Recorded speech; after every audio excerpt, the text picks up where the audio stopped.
The Honourable Leader of the New Democratic Party.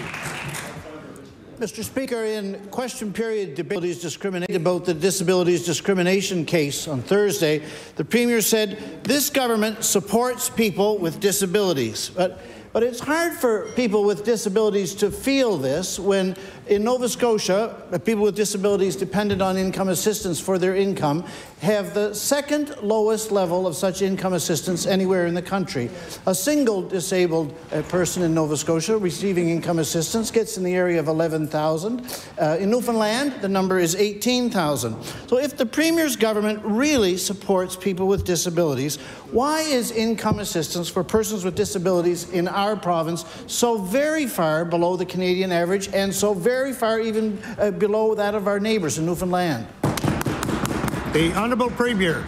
Mr. Speaker, is there more work to do? Of course, there's always more work to do, Mr. Speaker.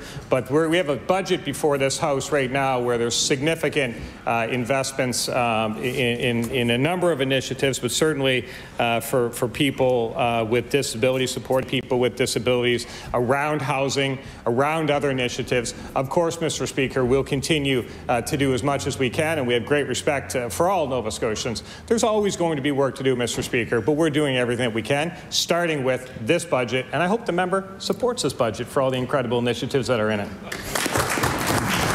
The Honourable Leader of the New Democratic Party on his first supplementary.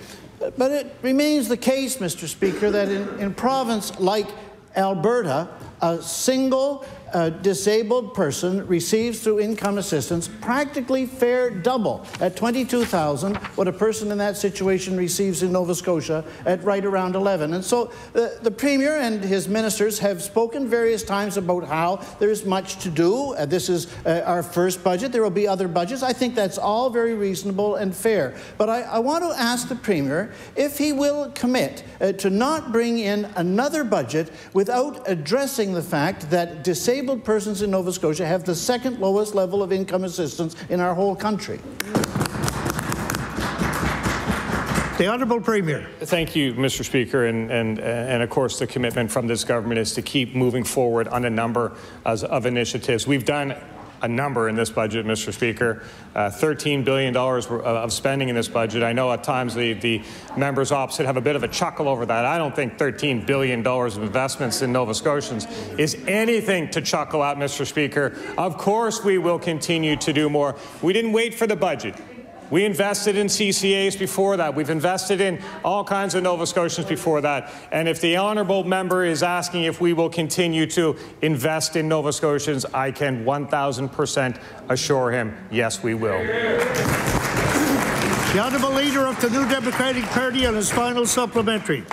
Mr. Speaker, I wouldn't chuckle about the $13 billion, but I would definitely not chuckle about the fact that a single disabled person in Nova Scotia who must rely for their income on our province's income assistance system lives today $12,843 a year below the poverty line. So does the Premier recognize that his statements about support for those who are disabled are going to carry a lot more weight and hold a lot more water when his government addresses this great scandal? The Honourable Premier. Well, Mr. Speaker, I just think that I disagree with the general statement for sure, because we know there are many Nova Scotians with disabilities that actually work and make a lot more than probably anyone in this chamber, Mr. Speaker.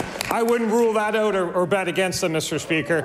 But in terms of the honourable members, raising an important issue, and I would just reiterate what I said before. Of course, we will continue to support Nova Scotians as we have done in this budget. We got a lot of work to do in this province, Mr. Speaker. After 3 successive governments let Nova Scotians down, we will not, Mr. Speaker.